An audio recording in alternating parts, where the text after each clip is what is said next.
جی یہ press information department ministry of information کی طرف سے جو ٹریننگ منعقد کی گئی ہے، میرے خیال میں یہ بہت امپارٹنٹ اس سینس میں ہے کہ جو ان کا عنوان تھا ڈیجیٹل میڈیا اور آتھینٹیفیکیشن، یہ دونوں موجودہ حالات کے مطابق بڑے امپارٹنٹ ٹاپکس ہیں۔ وہ اس لیے کہ ایک تو ماڈرن انفارمیشن ٹیکنالوجی کی وجہ سے جرنلزم ٹوٹلی چینج ہو گئی ہے۔ میں کہوں گا کہ ایسنس تو جرنلزم کی نہیں، لیکن ٹیکنالوجی جرنلزم کو کس طرح پریکٹس کیا جاتا ہے وہ چینج ہو گئی ہے۔ جس تیزی کے ساتھ ٹیکنالوجی میں تبدیلی آ رہی ہے، اس تیزی کے ساتھ جرنلسٹ نئے جو ہے میڈیا کے اندر جو ہے آنا وہ ان کے لیے ممکن نہیں ہے۔ تو ہمارے پاس جو پہلے سے میڈیا آرگنائزیشن میں کام کرنے والے جرنلسٹ ہیں،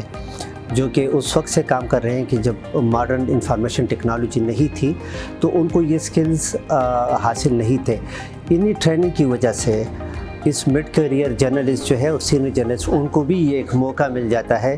کہ وہ نئے ٹیکنالوجی کو صحافتی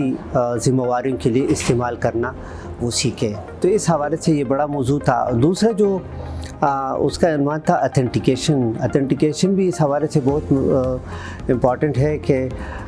نئے انفارمیشن کمیونیکیشن ٹیکنالوجی کی وجہ سے ایک فینومینا شروع ہوا ہے جس کو فیک نیوز کہتے ہیں۔ تو فیک نیوز کو کاؤنٹر کرنا یہ بہت امپارٹنٹ ہو گیا ہے، اور اس کو اسی طریقے سے کاؤنٹر کیا جا سکتا ہے کہ جب مین اسٹریم میڈیا اپنے کام کو اور بھی پروفیشنلی ادا کر دے، اور اس طریقے میں کہ جس سے